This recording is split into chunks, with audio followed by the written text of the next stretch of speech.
어머니, 정말로 뛰어내릴 수 있겠어요? 당신이 나를 버린 그날처럼 나를 또다시 혼자 남겨두고 갈 수 있겠냐고요. 차가운 목소리, 그 속엔 일말의 동정심도 느껴지지 않았습니다. 당신이 내게 해줄 수 있는 유일한 보상이 정말 그것뿐이라면 망설이지 말아요. 당신의 마지막이 내겐 첫 번째 선물이 될 테니. 까마득한 절벽 아래 집어삼킬 듯이 울부짖는 시커먼 파도를 보며 저는 생각했습니다. 그래, 내가 저 아이에게 진 빚은 내 목숨 하나로는 턱없이 부족하지. 이깟 목숨 버릴 수 있고 말고. 그 아이의 눈을 마주한 순간 저는 알 수 있었습니다. 제가 이대로 절벽 아래로 몸을 던진다 해도 저 아이는 눈물 한 방울 흘리지 않을 거라는 것을요. 제 평생에 걸친 후회와 죄책감이 마침내 제 목을 조여오는 순간이었습니다. 어쩌다 우리가 이 지경까지 오게 된 걸까요? 이 모든 비극의 시작을 제대로 알려면 제 기억을 35년 전 온 세상이 하얗게 뒤덮일 정도로 눈이 펑펑 내리던 그 추운 새벽으로 되돌려야만 합니다. 혹시 아직 예상 밖 사연 채널의 구독자가 아니시라면 잠시 시간을 내어 구독과 알림 설정을 부탁드립니다. 그래야만 제 가슴 아픈 이야기의 다음 부분을 놓치지 않고 들으실 수 있을 테니까요. 참으로 춥고 외로웠던 새벽이었습니다. 제 뱃속에서는 두 생명이 함께 자라고 있었죠. 쌍둥이 아들이었습니다. 처음 임신 사실을 알았을 때 솔직히 마냥 기뻐할 수만은 없었습니다. 하루 벌어 하루 먹고 사는 팍팍한 살림에 아이 둘을 낳아 과연 잘 키울 수 있을지 눈앞이 캄캄했거든요. 걱정 마, 내가 있잖아. 어떻게든 되겠지. 우리 둘이 함께라면 못할 게 뭐가 있겠어. 그래도 제 곁에는 세상 누구보다 다정하고 책임감 강한 남편이 있었습니다. 그의 따뜻한 한마디에 저는 용기를 내어 두 아이를 낳기로 결심했죠. 저희 부부는 기댈 곳 하나 없는 처지였습니다. 술과 도박에게 빠져 가정을 돌보지 않던 양가의 아버지들. 그리고 지독한 가난에 허덕이며 하루하루를 눈물로 보내던 어머니들. 그 끔찍한 현실을 피해 우리가 숨어들었던 마을 어귀의 작은 폐가는 어린 시절에는 우리만의 아지트였고 조금 더 커서는 둘만의 사랑을 속삭이는 밀실이 되었습니다. 우리 여기서 도망치자. 아무도 우리를 모르는 곳으로 가서 우리 힘으로 한번 살아보는 거야. 응, 너만 있으면 돼. 너만 있으면 어디든 괜찮아.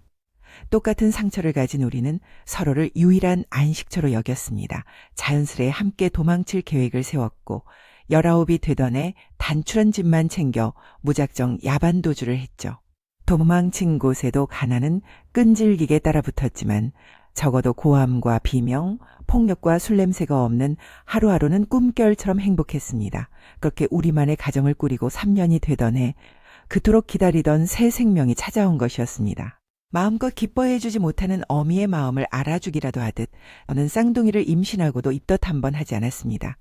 그렇게 순하게 10달을 채우고 드디어 첫 진통과 함께 양수가 터져 급하게 병원으로 향하던 길이었습니다.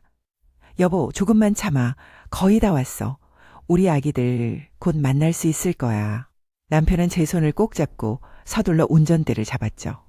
하지만 무심한 하늘은 그 짧은 행복마저 허락하지 않았습니다. 남편이 몰던 차 앞으로 갑자기 오토바이 한 대가 불쑥 튀어나왔습니다. 안 돼. 남편은 본능적으로 저와 뱃속의 아이들을 보호하기 위해 핸들을 자신의 방향으로 힘껏 꺾었습니다. 굉음과 함께 세상이 뒤집히는 것 같았습니다. 제가 다시 눈을 떴을 때 제 옆에는 두 아이가 누워 있었지만 제 곁에 있어야 할 남편은 보이지 않았습니다. 이미 열흘이라는 시간이 흐른 뒤였습니다. 병원에서는 저조차 의식을 되찾지 못할까봐 전전긍긍했다고 하더군요. 제가 열흘 만에 겨우 눈을 떴을 때 의사는 차마 제 눈을 마주치지 못하고 무거운 입을 열었습니다. 산모님, 마음 단단히 먹고 들으셔야 합니다. 남편은요? 제 남편은 어디 있나요? 제 목소리는 갈라져 나왔지만 머릿속은 이미 최악의 상황을 그리고 있었습니다. 아이들은 기적적으로 무사히 태어났습니다. 하지만 남편분은 사고 당시 내장 파열이 너무 심해서 오래 버티지 못했습니다. 그 말을 듣는 순간 새 세상의 모든 소리가 사라졌습니다. 의사의 입술은 계속 움직이고 있었지만 제 귀에는 그저 멀고 먼 이명처럼 들릴 뿐이었죠. 오토바이를 운전한 것은 미성년자였습니다. 그 아이의 부모는 돈도 합의해줄 마음도 없으니 아이를 감옥에 보내든 마음대로 하라는 식이었습니다. 어차피 싹수도 노란 놈이었어요. 없는 사람 등쳐서 합의금 뜯어내려는 거 아니면 그냥 법대로 처리해요.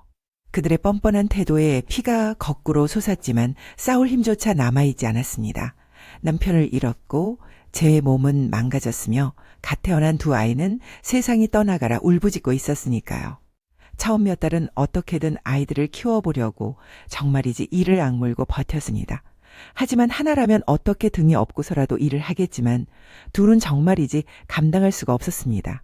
하루가 다르게 힘이 세지는 아들 둘을 저 혼자 돌보는 것은 불가능에 가까운 일이었습니다.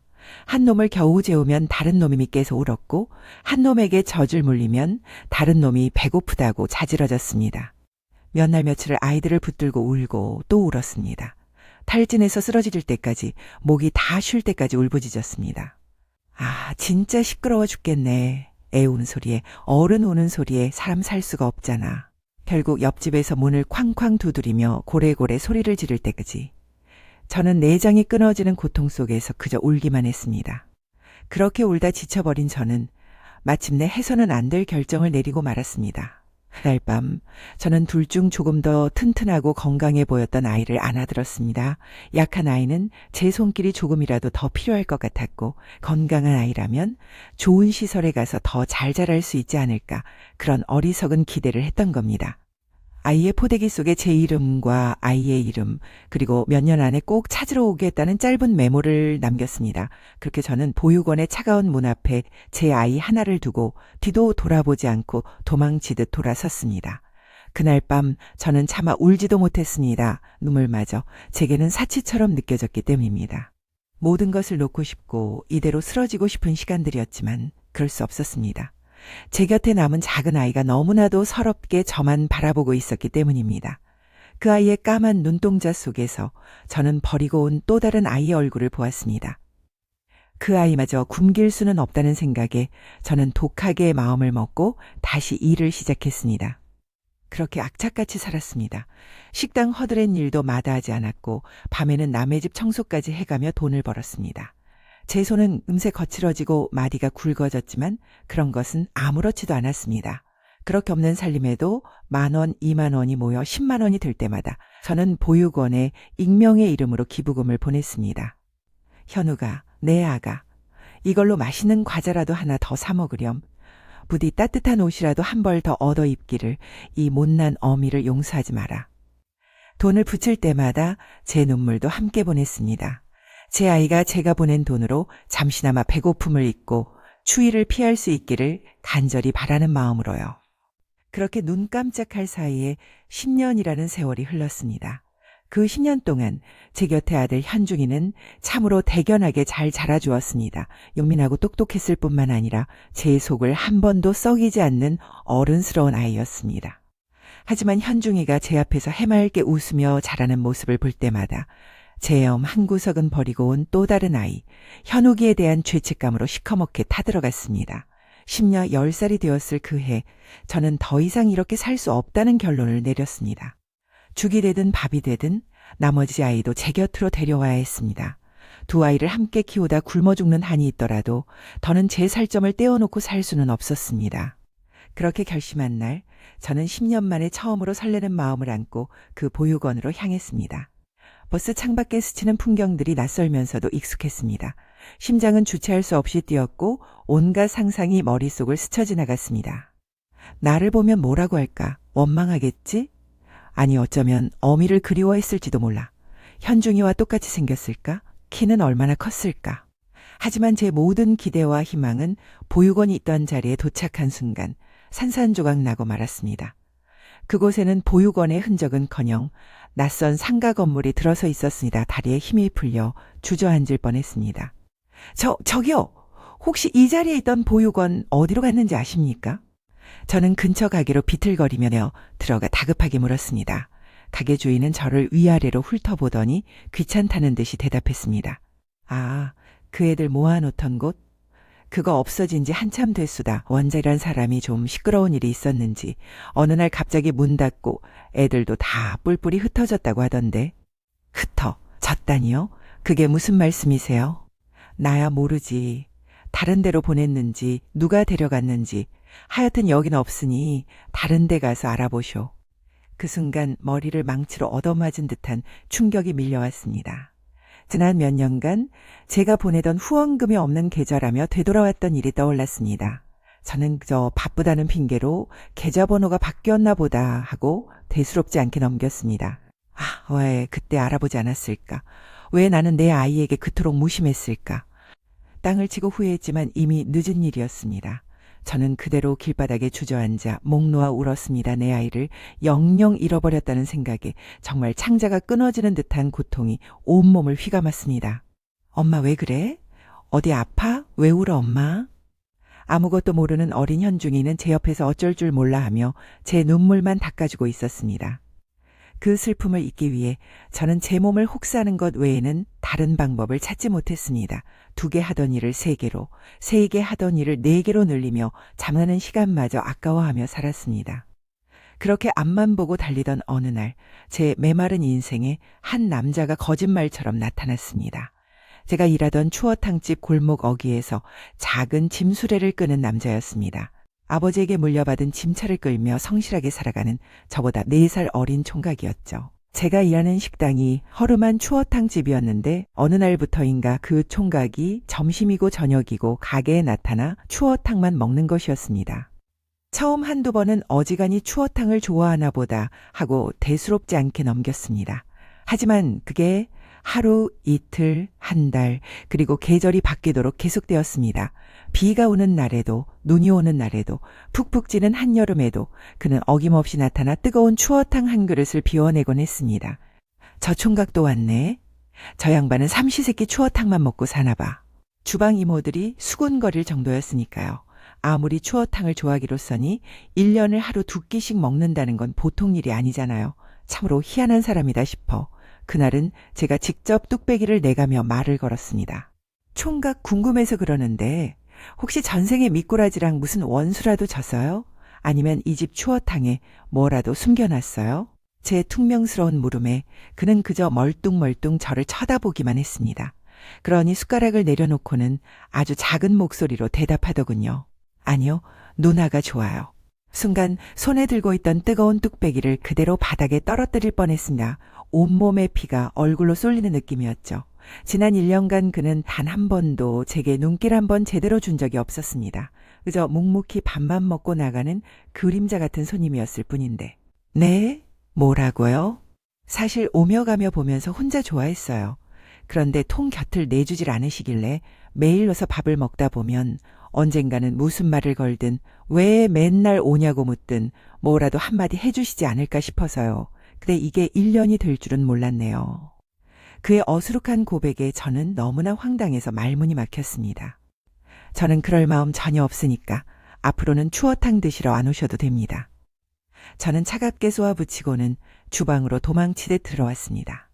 아니 1년 동안 말 한마디 걸어주기를 기다리며 매일 밥을 먹으러 왔다는 것도 이상한데 이름도 모르는 사람한테 느닷없이 고백을 받다니 제정신이 아닌 사람 같았습니다.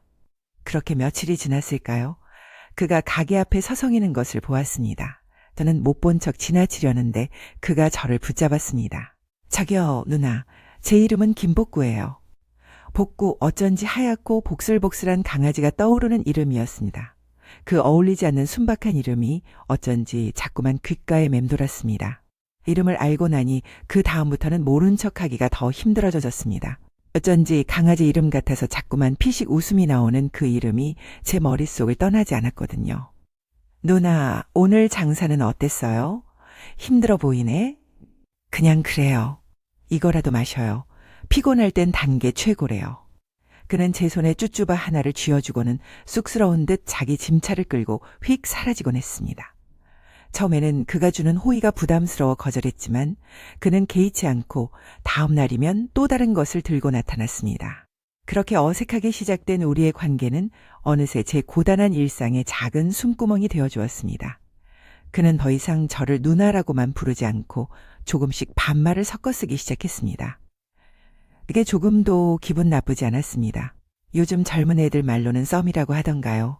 애인인 듯 아닌 듯 그저 편한 동생 같으면서도 가끔은 오빠처럼 든든한 그런 사이로 또 1년 정도의 시간이 흘렀습니다. 제 아들 현중이마저 그를 복구 아저씨라 부르며 따르기 시작했습니다. 그러던 어느 날 밤이었습니다. 식당 일을 마치고 파김치가 되어 집으로 향하는데 늘 그렇듯 골목 어귀에 그가 저를 기다리고 있었습니다. 그런데 그날따라 그의 표정이 너무나 진지해서 저도 모르게 걸음을 멈췄습니다. 복구 씨, 무슨 일 있어요? 누나, 저 누나 옆에 있고 싶습니다. 그의 돌직구 같은 고백에 저는 애써 쌓아 올린 마음의 벽을 더 단단히 걸어 잠갔습니다. 헛소리 마요. 나한테는 10살 넘은 아들이 있고 다시 누군가를 사랑해서 가정을 꾸릴 만한 여유 따윈 없다고 몇 번을 말해요. 난 행복해질 자격 없는 사람이야. 제 가시돋친 말을 들은 그가 오히려 한 발짝 더 제게 다가왔습니다. 그리고는 제 두 눈을 똑바로 바라보며 말했습니다. 그냥 지금처럼만 있어요. 내가 가서 내 가정을 꾸릴 테니 누나는 그냥 거기 아내라는 자리에 있기만 해줘요. 나 더 많이 좋아하니까 아무것도 하려 하지 말고 그냥 내 옆에만 있어주면 안 될까? 굳이 아무것도 하지 말라는 그 한마디. 그 말이 제 가슴을 망치로 내려치는 것 같았습니다. 평생 무언가를 더 해라, 더 벌어라, 더 악착같이 살아라. 채찍질만 당하며 살아왔는데 어렸을 때는 부모를 위해, 커서는 남편과 자식을 위해, 그리고 남편이 죽은 후에는 오로지 남은 아이를 위해 저를 몰아붙이며 살아왔습니다. 처음으로 누군가 제게 아무것도 하지 않아도 괜찮다고 그냥 옆에만 있어달라고 말해주었습니다. 그 순간 제 안에 있던 무언가가 쿵 하고 무너져 내렸습니다. 지난 10년간 억지로 눌러왔던 서름과 고통, 지독한 외로움이 한꺼번에 터져나오며 눈물이 왈칵 쏟아졌습니다. 그는 제 눈물을 허락이라고 생각했는지 망설임 없이 다가와 제게 깊이 입을 맞췄습니다. 제가 아무리 밀어내려 해도 그는 꿈쩍도 하지 않고 저를 꽉 붙잡았습니다. 울었잖아. 그게 허락이야. 난 결심했어. 당신이랑 살 거야. 내가 현중이 아빠가 되어줄 거고 당신 남편이 되어줄 거니 이제 와서 아닌 척 밀어내려고 하지 마. 그 박력에 반했던 걸까요? 그날 이후 저는 단 한 번도 그가 저보다 어리다는 생각을 하지 못했습니다. 그는 늘 저보다 어른 같았고 오빠처럼 든든하게 제 곁을 지켜주었습니다. 그날부터 저희는 연인이 되었고 얼마 지나지 않아 한 지붕 아래 사는 가족이 되었습니다.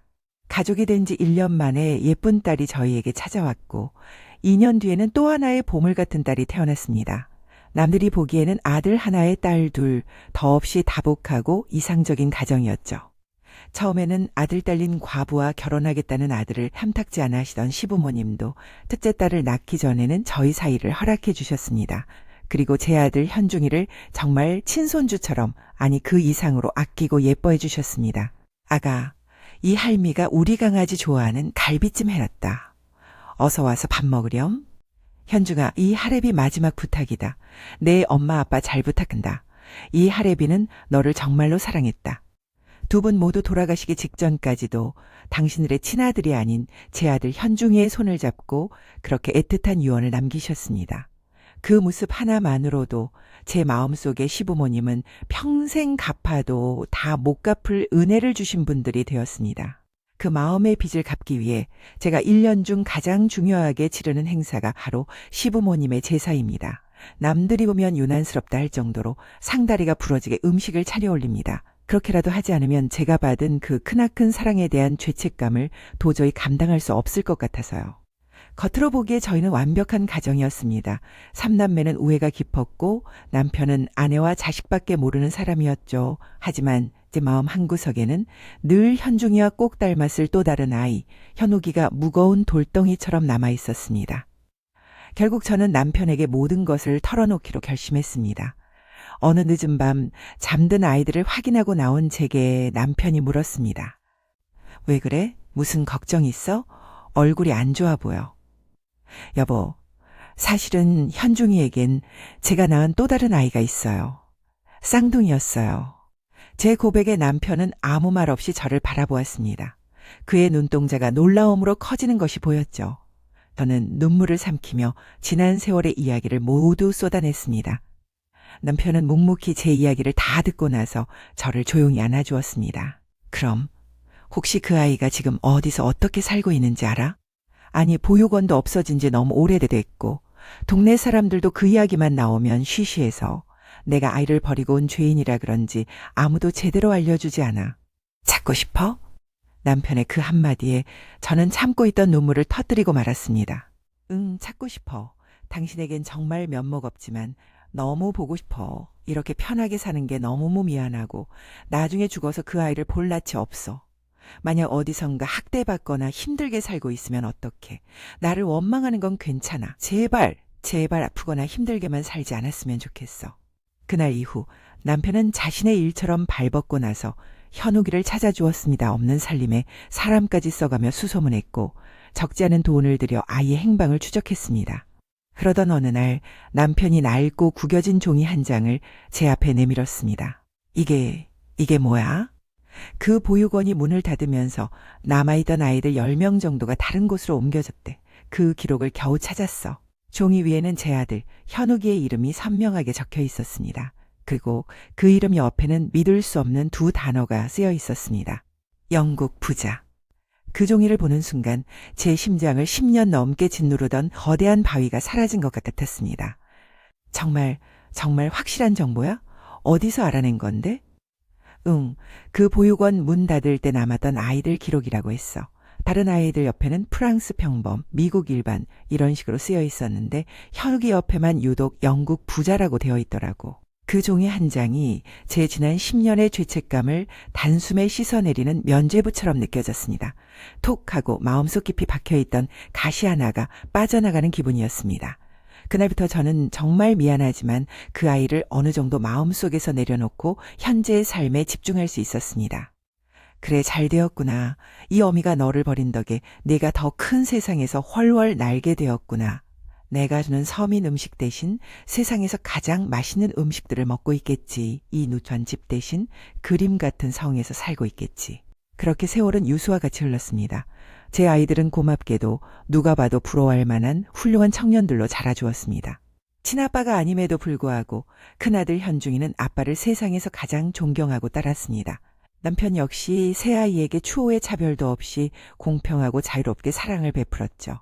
외국계 회사에 다니는 아들은 입사 후 단 한 번도 승진을 놓친 적 없는 능력 있는 인재로 성장했고 저희 부부의 가장 큰 자랑이었습니다.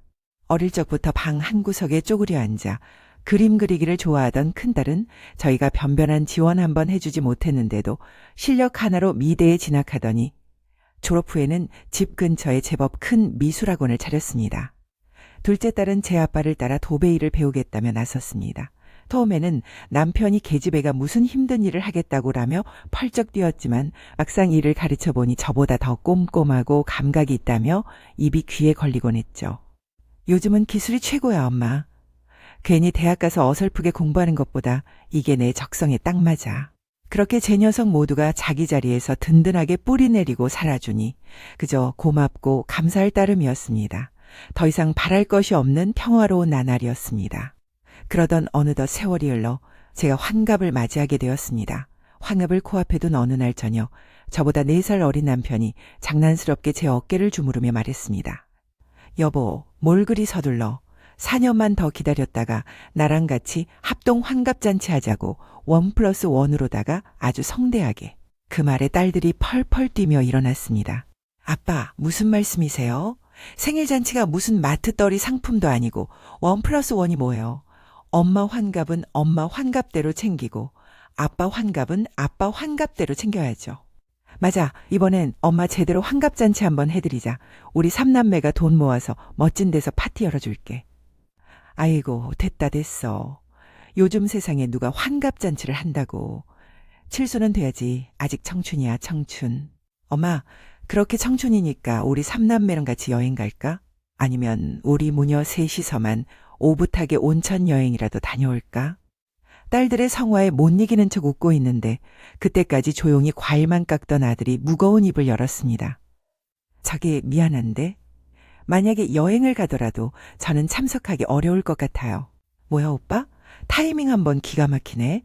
어떻게 딱 그때 안 된다는 거야? 사실 엄마 생신 즈음에 영국으로 긴 출장이 잡혔어요. 어쩌면 앞으로 5년 정도는 영국 지사에서 근무하게 될지도 모르고요. 영국. 그 한마디에 제 귀가 번쩍 뜨였습니다. 웃고 떠들던 거실의 모든 소음이 한순간에 멎는 것 같았습니다. 영국이라고? 하필이면 왜 영국이란 말인가? 제 심장이 철렁 내려앉았습니다. 분명 그 아이는 아무것도 모르겠지만 자기와 똑같이 생긴 몇 분 먼저 태어난 형이 그곳에 있다는 것을 하늘이 알고 이 아이를 그리로 보내려는 것일까. 온갖 얼토당토하는 생각들이 꼬리에 꼬리를 물고 피어올랐습니다. 쌍둥이는 서로에게 무언가 끌리는 힘이 있다고 하지 않던가.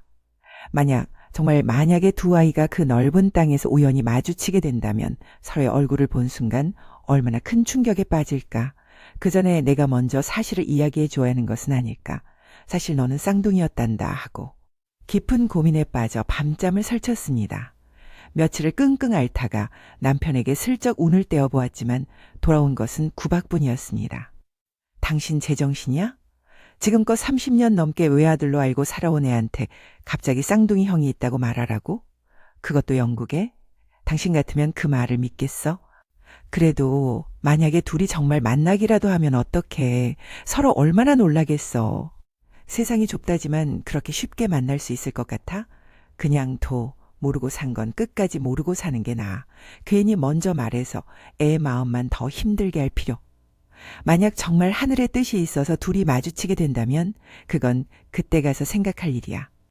남편의 말을 듣고 보니 그 또한 맞는 말 같아서 저는 무거운 입을 닫기로 했습니다. 그렇게 저의 환갑은 아들은 출장을 가고 딸들은 각자의 바쁜 일상을 보내는 것으로 조용히 지나가게 되었습니다. 대신 그 주말에 다 같이 모여 외식이나 한번 하기로 했죠. 사실 환갑에 대해 그다지 큰 기대가 없었기에 서운한 마음도 들지 않았습니다. 다만 제 머릿속은 온통 영국으로 떠날 아들이 혹시나 쌍둥이 형을 만나게 되면 어쩌나 하는 걱정뿐이었습니다. 그렇게 몇 주가 무심하게 흘러갔습니다. 영국 출장 준비로 바쁜 아들은 전화 한 통 없었고 딸들도 각자의 삶에 치여 연락이 뜸했습니다. 그러던 어느 날 뜬금없이 제 휴대폰이 아닌 집 전화가 요란하게 울렸습니다. 요즘 세상에 집 전화가 울릴 일이 거의 없기에 의아한 마음으로 수화기를 들었는데 뜻밖에도 아들의 목소리가 들려왔습니다. 엄마, 저 현중이에요. 아니, 너는 휴대폰으로 전화하지 않고 왜 집 전화로 했어? 아, 제 휴대폰을 잠깐 어디에 두고 와서요. 그건 그렇고 엄마 저랑 단둘이 여행 가실래요? 여행? 갑자기 무슨 여행이야? 우리 주말에 다 같이 밥 먹기로 했잖아. 에이, 동생들까지 다 같이 가면 괜히 일만 커지잖아요. 이건 그냥 제가 엄마한테 몰래 신청하는 둘만의 데이트예요. 환갑 선물. 아들의 다정한 목소리에 제 마음이 눈 녹듯 스르르 풀렸습니다. 이 녀석이 워낙 속이 깊고 과묵한 편이라 표현은 서툴러도 이렇게 아주 가끔 아주 드물게 툭 던지는 한마디가 제 마음을 울리곤 했습니다. 어머, 우리 아들. 엄마한테 데이트 신청도 할 줄 다 컸어. 그럼 우리 동생들 몰래 슬그머니 다녀올까? 저야 좋죠. 그럼 엄마, 우리 내일 당장 떠나요. 내일? 너 출장 간다며. 아, 출장이 며칠 미뤄졌어요. 그래서 출장 가기 전에 엄마랑 좋은 추억 먼저 만들고 싶어서요. 내일 아침 8시쯤 제가 모시러 갈게요. 아무한테도 얘기하지 마. 우리 둘만의 비밀 여행이니까. 아들의 목소리는 평소와 달리 조금 잠겨 있고 살짝 쉬어 있었습니다. 혹시 감기라도 걸린 건 아닌지 걱정이 되었지만 아들과의 첫 단둘의 여행이라는 생각에 마음이 들떠 다른 것은 생각할 겨를이 없었습니다. 그날 밤 저는 설레는 마음을 안고 소녀처럼 잠이 들었습니다. 다음 날 아침 약속했던 8시 정각에 아들이 저를 데리러 왔습니다. 그런데 집 앞에서 저를 기다리는 아들의 얼굴이 며칠 사이에 반쪽이 되어 있었습니다. 퀭한 눈, 바싹 마른 입술, 그림자처럼 느려운 수심, 제 마음이 덜컥 내려앉았습니다. 아이고, 내 새끼, 꼴이 이게 뭐니? 출장 준비가 그렇게 힘들었어? 잠은 제대로 자고 다니는 거야? 저는 아들의 이마를 짚어보며 호들갑을 떨었습니다. 괜찮아요. 며칠 좀 밤을 새웠더니 그런가 봐요. 아들은 힘없이 웃어 보였지만 그 미소는 어쩐지 제 마음에 와닿지 않았습니다. 어제 전화기 너머로 들려오던 그 잠긴 목소리가 떠올랐습니다.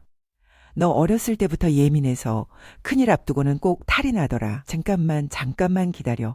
엄마가 가서 비상약이라도 좀 챙겨올게. 저는 서둘러 집으로 다시 들어가 평소 아들이 속이 안 좋을 때마다 챙겨 먹이던 매실액과 홍삼, 유산균 같은 것들을 주섬주섬 가방에 챙겨 넣었습니다. 여행 가서 아들이 고생하는 꼴은 볼 수 없었으니까요. 자, 이제 진짜 가자. 우리 아들이 엄마 환갑이라고 이렇게 멋진 데이트도 신청해주고 세상 부러울 게 하나도 없네. 저는 애써 명랑한 목소리로 말하며 아들의 차에 올라탔습니다. 아들은 아무 말 없이 차를 출발시켰습니다. 한참을 달리던 차 안에서 제가 무심코 이런 말을 꺼냈습니다. 엄마 없는 애들이 제일 서럽다는 말이 있잖아. 내가 너한테 맨날 잔소리하고 구박해도 이 세상에서 너희 생각하는 건 이 엄마밖에 없어. 그러자 운전대만 바라보던 아들이 나지막 입을 열었습니다. 그렇군요. 새끼 생각하는 건 엄마밖에 없네요, 정말로. 그의 목소리에는 알아들을 수 없는 냉기가 서려 있었습니다. 그런데 엄마가 없는 아이들은 정말로 서러울까요? 서럽지 그럼. 네가 익숙해져서 그렇지 엄마만큼 조건 없이 절대적으로 자식 사랑하는 존재는 세상에 없어. 뱃속에서 10달을 끙끙대며 품고 낳은 자식인데 원래 모든 엄마는 자식을 위해서라면 죽을 수도 있는 거야. 그게 엄마라는 존재지. 그래요? 자식을 위해서 죽을 수도 있군요. 아들은 제 말을 조용히 되뇌었습니다. 그 말이 마치 낯선 외국어처럼 들리는 듯 했습니다. 미안합니다. 하나밖에 없는 아들이 엄마 마음도 몰라봐서 죄송합니다. 그 사과가 왜 그리 서늘하게 들렸는지. 저는 어색해진 분위기를 바꾸려 애써 창밖 풍경을 보며 말을 이었습니다. 하지만 행선지를 묻는 제 질문에 아들은 비밀이라며 웃어 보일 뿐이었고 그 후로 우리 사이에는 무거운 침묵만이 흘렀습니다. 솔직히 말하면 제가 꿈꿨던 여행과는 모든 것이 달랐습니다. 아들은 줄곧 다른 세상에 있는 사람처럼 넋이 나가 있었고 저는 그런 아들의 눈치를 보느라 마음이 불편했습니다. 평소 아들이 제일 좋아하던 해산물이 가득한 식당에 일부러 찾아갔지만 아들은 입맛이 없다며 수저를 드는 둥 마는 둥 했습니다. 아들 왜 먹지를 않아? 어디 아픈 거야? 여행 온 내내 얼굴이 안 좋네? 아니에요. 그냥 이것저것 생각할 게 좀 많아서요. 결국 여행 이틀째 되는 날 저는 쌓아두었던 서운함을 터뜨리고 말았습니다. 예, 현중아. 너 대체 왜 그러는 거니? 여행 와서 밥도 제대로 안 먹고 계속 딴 생각만 하고 엄마가 너랑 단둘이 여행 와서 얼마나 좋았는데 네가 자꾸 그러니까 나까지 마음이 너무 불편하잖아. 제 말에 아들은 그저 미안해요 라고만 할 뿐이었습니다. 그 녀석이 평소에 고민이 있다고 해서 이렇게까지 티를 내는 성격이 아닌데 뭔가 아주 심각한 일이 생긴 것이 분명했습니다. 혹시 회사에 무슨 문제가 생긴 건 아닐까? 해외 지사로 나가는 일이 잘못된 건 아닐까? 오만 가지 걱정이 제 머릿속을 헤집어 놓았습니다. 그렇게 어색하고 불편한 여행이 끝나갈 무렵이었습니다. 아들과 함께 근처에 멋진 절벽 풍경이 있다고 해서 마지막 코스로 차를 몰아가던 길이었습니다. 그때 제 휴대폰이 요란하게 울리기 시작했습니다. 발신자는 큰딸이었습니다. 웬일이야 이 시간에? 저는 무심코 전화를 받았습니다. 엄마, 지금 어디야? 혹시 오빠랑 같이 있어? 딸의 목소리가 다급하게 떨려왔습니다. 그래. 근데 그걸 어떻게 알았어? 오빠가 얘기했니? 제가 그렇게 대답하며 무심코 옆자리를 돌아보는 순간 등줄기에 소름이 돋았습니다. 아들의 얼굴이 싸늘하게 굳어 있었습니다. 핏기 하나 없는 얼굴, 얼음장처럼 차가운 눈빛. 그 순간 제 머릿속에서 위험 신호가 울렸습니다. 전화기 너머로 딸의 절규 같은 목소리가 이어졌습니다. 엄마, 그 사람 우리 오빠 아니야. 지금 당장 그 차에서 내려, 빨리. 딸이 그 말을 채 끝내기도 전에 아들이 맹수처럼 제게 달려들었습니다. 그리고 제 손에 들려있던 휴대폰을 순식간에 빼앗아 망설임 없이 달리는 차창 밖으로 내던져 버렸습니다. 쨍그랑. 휴대폰이 아스팔트 바닥에 부딪혀 산산조각 나는 소리가 마치 제 심장이 깨지는 소리처럼 들렸습니다. 너 누구야? 제 목소리가 공포로 잠겨 나왔습니다. 제 아들의 얼굴을 한 그 낯선 남자는 입을 앙다문 채 미친 듯이 엑셀을 밟기 시작했습니다. 그 순간 조각조각 흩어져 있던 기억의 파편들이 하나로 꿰어 맞춰지며 여행 내내 제 마음 깊은 곳에서 소용돌이치던 불길한 의심이 마침내 그 끔찍한 정체를 드러냈습니다. 어쩐지 어색했던 말투, 평소와 달랐던 식성, 그리고 저를 바라보던 그 눈빛, 속에 담겨있던 것은 아들의 다정함이 아니라 깊이를 알 수 없는 원망과 슬픔이었습니다. 너 혹시? 제 입술이 파르르 떨렸습니다. 차마 그 이름을 입에 담을 수가 없었습니다. 현욱이니? 제 목소리가 채 끝나기도 전에 남자의 눈에서 뜨거운 눈물 한 줄기가 흘러내렸습니다. 그게 내 이름이었나 보죠? 그 말을 듣는 순간 제 가슴이 무너져 내렸습니다. 세상의 모든 소리가 사라지고 오직 제 심장이 쿵쿵 하고 울리는 소리만이 귓가를 때렸습니다. 35년 제가 버렸던 아이, 단 하루도 잊어 본 적 없다고 스스로를 위로했지만 사실은 애써 외면하고 살았던 내 첫아들. 그 아이가 지금 지옥의 밑바닥에서 기어 올라와 제 눈앞에 서 있었습니다. 그동안 어떻게 살았어? 밥은 굶지 않고 먹은 거야. 어디 아픈 데는 없었고, 아니 어떻게 이렇게 내 앞에 나타난 거야, 내 아가. 제 목소리는 울음과 뒤섞여 엉망으로 터져 나왔습니다. 가슴이 너무나도 아파서 숨을 쉴 수가 없었습니다. 35년간 굳게 닫아두었던 후회의 둑이 마침내 무너져 내리고 있었습니다. 제 아들 현욱이는 그런 저를 아무런 감정 없는 눈으로 내려다보았습니다. 그리고는 제 질문에 너무나도 아무렇지 않게 대답했습니다. 죽지 못해 살았죠. 그 차가운 한마디가 비수처럼 제 심장에 박혔습니다. 매일매일 당신을 원망하면서 왜 내가 아니고 다른 아이의 손을 잡았을까? 단 하루도 그 질문을 잊어본 적이 없으니까. 아니야, 그럴 리가 없어. 너는 영국에 있는 아주 부잣집에 입양됐다고 그렇게 들었어. 저는 마지막 남은 희망의 끈이라도 붙잡으려는 듯 소리쳤습니다. 그러자 아들은 정말이지 세상 모든 것을 잃어버린 사람처럼 허탈하게 웃으며 제게 말했습니다. 영국이요?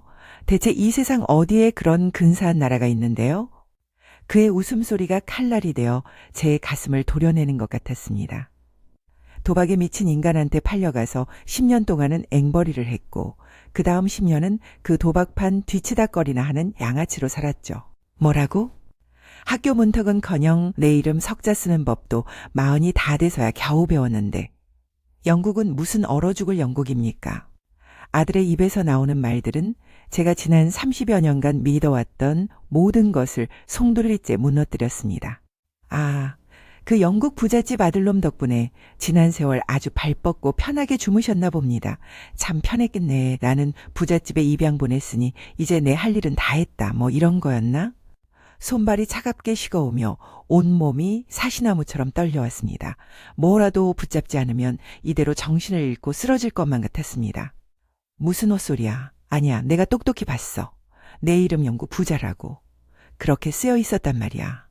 저는 신락 같은 희망이라도 붙잡으려는 듯 절규했습니다.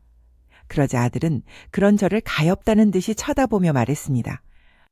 어머니는 참 순진하시네. 원래 돈 몇 푼 받고 애들 팔아넘길 때는 그렇게 써놔요. 영국, 프랑스, 미국, 일부러 추적하기 어려운 해외로 입양 보낸 것처럼 꾸며야 뒤탈이 없으니까. 머리가 띵 하고 온 세상이 무너져 내렸습니다. 제가 지난 수십 년간 제 마음의 짐을 덜어주었던 구원의 증거라고 믿었던 그 종이 쪼가리는 사실 제 아들을 팔아넘긴 영수증이나 다름없었던 겁니다. 그 지독한 사실을 믿고 지금껏 다리 뻗고 편히 잠들었다는 사실 자체가 견딜 수 없는 치욕으로 다가왔습니다. 그딴 자료를 믿었다 이거지? 대체 그 종이 쪼가리를 누가 갖다 줬어요? 지금 내 아빠가 알아봐 줬는데. 제 대답이 끝나기도 전에 아들이 코웃음을 치며 제 말을 잘랐습니다. 아빠? 나한테 아빠가 어디 있는데? 차 사고로 뒤져버린 그 남자 말하는 건 지금 나랑 똑같은 얼굴을 하고 있는 그 놈을 아들이랍시고 물고 빨고 사는 그 도배쟁이, 그 둘 다 내 아빠는 아니지. 내 동생인지 형인지 모를 그 자식의 아빠겠지. 저는 아무 말도 할 수 없었습니다. 아들의 모든 말은 날카로운 칼이 되어 제 심장을 후벼 팠습니다. 기가 막히는구만. 애 하나는 키우기 힘들어서 내다 버렸으면서 애 셋은 괜찮았나 보지? 아니야. 내 얘기 좀 들어봐. 그게 아니야. 들을 거 없어. 어차피 결과는 이거잖아. 애 셋은 번듯하게 키워놓고 나는 갖다 버리고 그래서 나는 양아치 같은 깡패 새끼들 손에 죽지 못해 간신히 목숨만 붙어 살아남았고 나머지 애들은 교육 잘 받고 행복하게 살았고 그게 전부 아닌가. 지금 남편은 재혼한 남편이고 딸들은 그 사람 아이야. 내가 너희를 낳았을 땐 정말 둘 다 키우기가 너무 어려워서. 그럼 둘 다 버리든가. 너무 불공평하잖아. 한 놈은 버리고 한 놈은 키우고 그 기준이 대체 뭐였는데 내가 조금 더 건강했어. 그래서 어딜 가서든지 그래도 잘 살아남을 수 있지 않을까 해서. 제 말이 끝나자 아들은 잠시 아무 말도 하지 않았습니다. 그러더니 이내에 이 세상에서 가장 허망한 웃음을 터뜨렸습니다. 하하하, 진짜 할 말이 없네. 당신 바보야? 돌도 안 된 아기가 건강하면 얼마나 건강하고 약하면 얼마나 약한데 그대는 그냥 손가락으로 꾹 눌러도 세상 떠나는 그런 나약한 존재들 아니었나? 그런데 뭐 건강해서 버렸다고?